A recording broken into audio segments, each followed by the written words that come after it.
Euzu billahi mineşşeytanirracim. Bismillahirrahmanirrahim. Elhamdülillah ve salatu ve selamu ala Resulillah. Değerli arkadaşlar, Muhammed Ali Es-Sabuni'nin Et-Tefsirul Vadihul Muyesser adlı eserinden 29. cüzün 2. dersini yapmak üzere birlikteyiz. Geçen dersimizde Mülk suresini işliyorduk. 3. ayetin tefsirinin başına gelmiştik. Neydi 3. ayet? Estaizu billah. اَلَّذ۪ي خَلَقَ سَبْعَ سَمَاوَاتٍ طِبَاقًا مَا تَرَى ف۪ي خَلْقِ الرَّحْمَانِ مِنْ تَفَاوُتٍ فَارْجِعِ الْبَصَرَ هَلْ تَرَى مِنْ فُطُورٍ.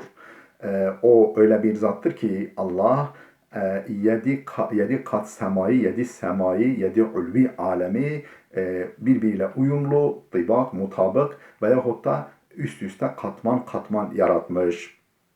Ma tara fi halqir rahmani min tefavut. Rahman'ın yani Rahman olan, rahmet en önemli vasfı rahmet olan Allah Teala'nın yaratmasında veya yarattıklarında bir tefavut, uyumsuzluk, ahenksizlik göremezsin. Farci'il basara hel tera min futur. Çevir bakalım gözünü, bak bakalım bir uyumsuzluk, ahenksizlik, tutarsızlık, kusur bulabilir misin? Meal bu tefsirini okuyoruz. Ey halaka seb'a semavaten tıbakan. Yani 7 semayı tıbak halinde yaratmış. Ne demek? Ey tabakaten ba'da tabakatin, ard arda peş peşe tabakalar, katmanlar halinde. Semaen fevka semain, üst üste semalar şeklinde. Kaimeten bi kudretihi bila amed, kudretiyle direksiz bir biçimde ayakta. Kudretiyle, Allah'ın kudretiyle ve direksiz bir biçimde ayakta, varlıkta duruyor. وَلَسْتَ تَرَى اَيُّهَا النَّاظِرِ فِي خَلْقِ الرَّحْمَانِ الْبَدِيعِ خَلَلًا وَلَا تَنَاقُضًا وَلَا اضْطِرَابًا. وَلَسْتَ تَرَى sen göremezsin eyyuhen nazir, ey seyreden kişi. Efendim şu mesela berrak bir gecede, ayaz bir gecede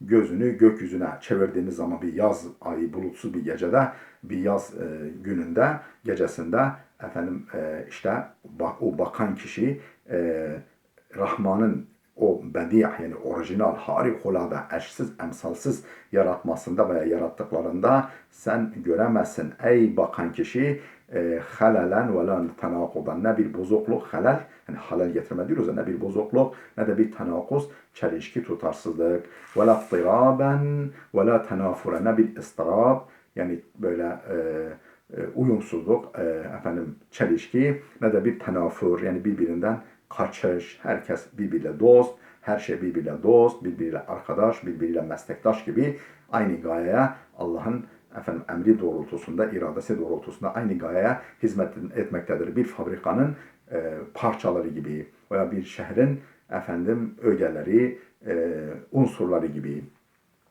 Belil kullu fi gayetil ibda'i vel kemal. Bilakis yani uyumsuzluk şöyle dursun, tutarsızlık, ahenksizlik şöyle dursun.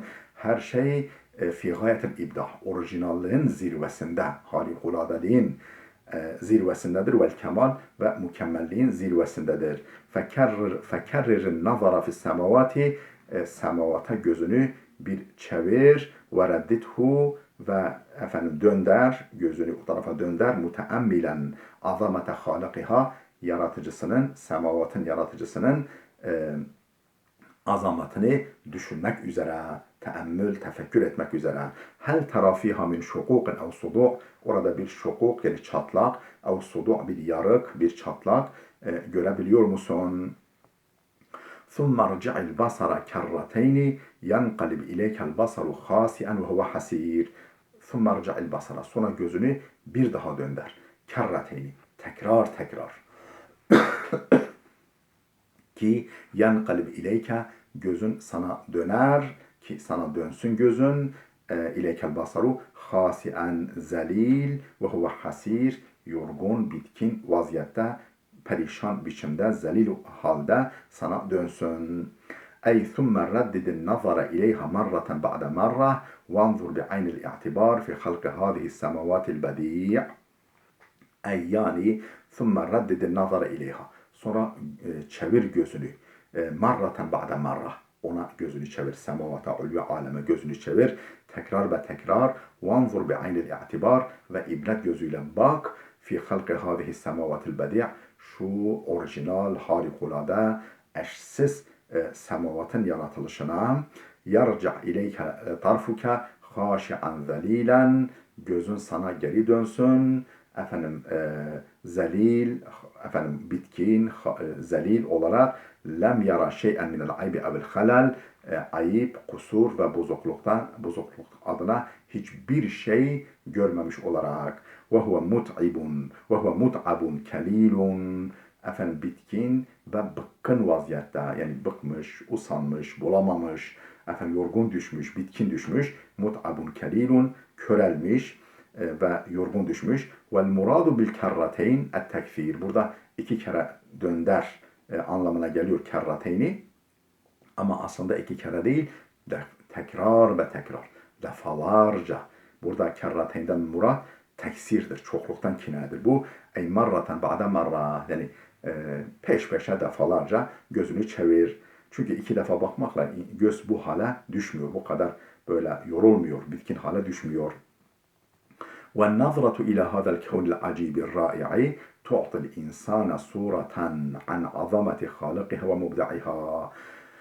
Bu acip kainat, bu acip varlıklar alemine, alemi üzerinde nazar, alemi üzerinde tefekkür, alemini seyretmek, bu acip ve harikulade ve acayip, ilginç, hayret uyandırıcı kainat, varlıklar üzerinde tefekkür, tu'til insana sureten an azameti halikiha ve mubdi'iha, onun yaratıcısı ve yoktan var edicisi, orijinal bir biçimde var edicisi hakkında bir surat, bir imaj, bir tasavvur veriyor. İnsana böyle bir tasavvur kazandırıyor. Onun nasıl bir yaratıcı olduğu hakkında bir fikir veriyor.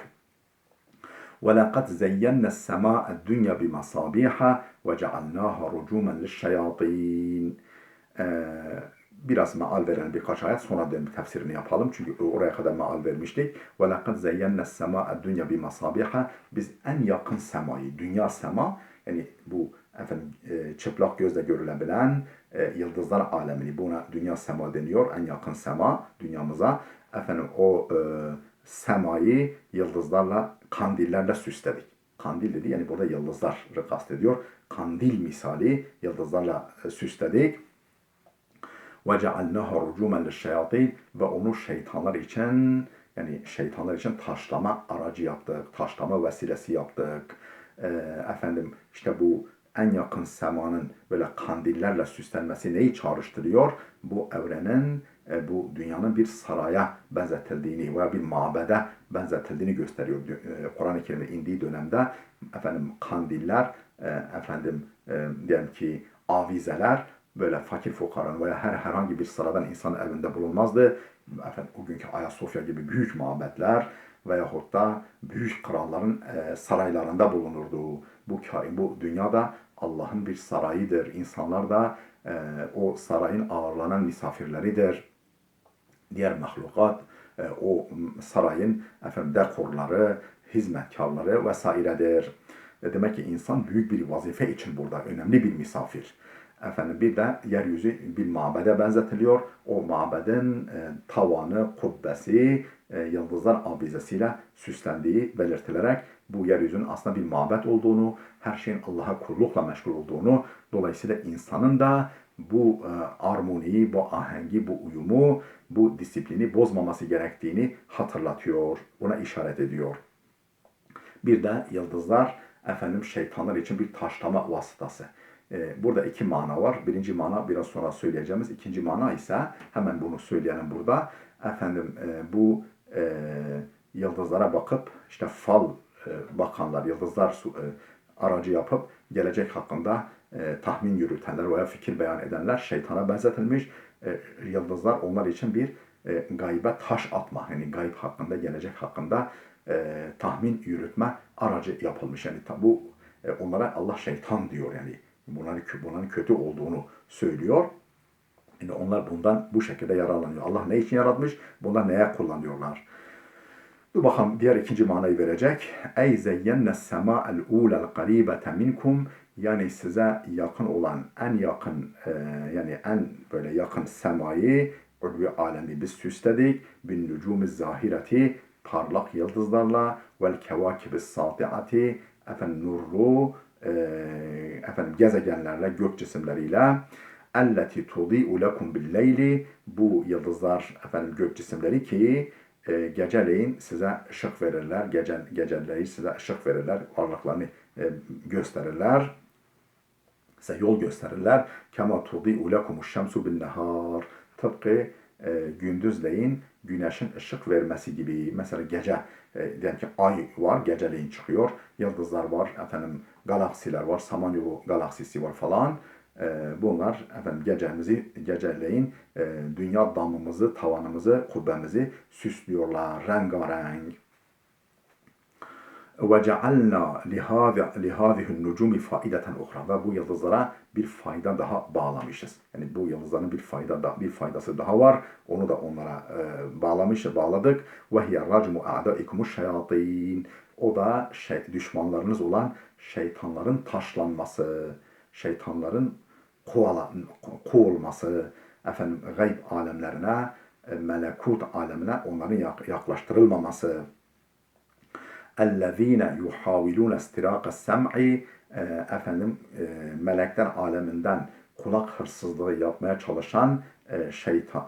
çabalayan, bunu sınayan, deneyen şeytan ve düşmanlarınız olan şeytanları taşlama vasıtası yaptık. وَلَيْسَ الْمُرَادُ مِنَ الْآيَةِ اَنَّ الرَّجْمَ يَكُونُ بِالنَّجْمِ نَفْسِهِ. Ayetten maksat şu değildir.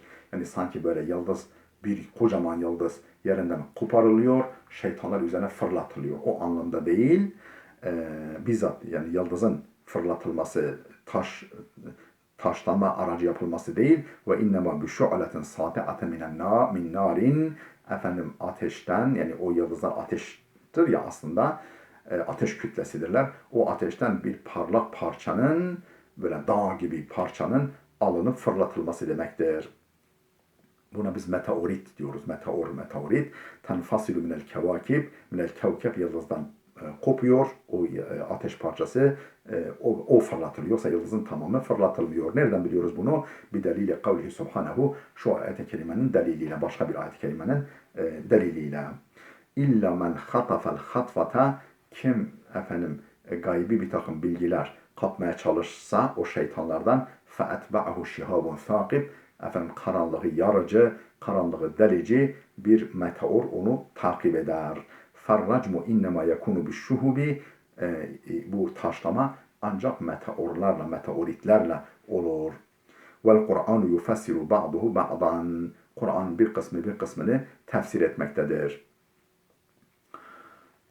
Ve a'tadna lehum azabes sa'ir, biz o şeytanlar için kızgın cehennem ateşini de hazırlamışız. Yani bu kovalanmak, yıldızların meteorlarla kovalanmaları, efendim uzun menzilli silahlar gibi, füzeler gibi üzerlerine bunların atılması dünyadaki azaplarıdır. Onlar için, o şeytanlar için kızgın cehennem azabını da biz hazırladık buyuruyor. Ey a'tadna ve hayye'na lişşeyatini fil ahiretil azabeş şedidel musta'irra ve huve narul cehim.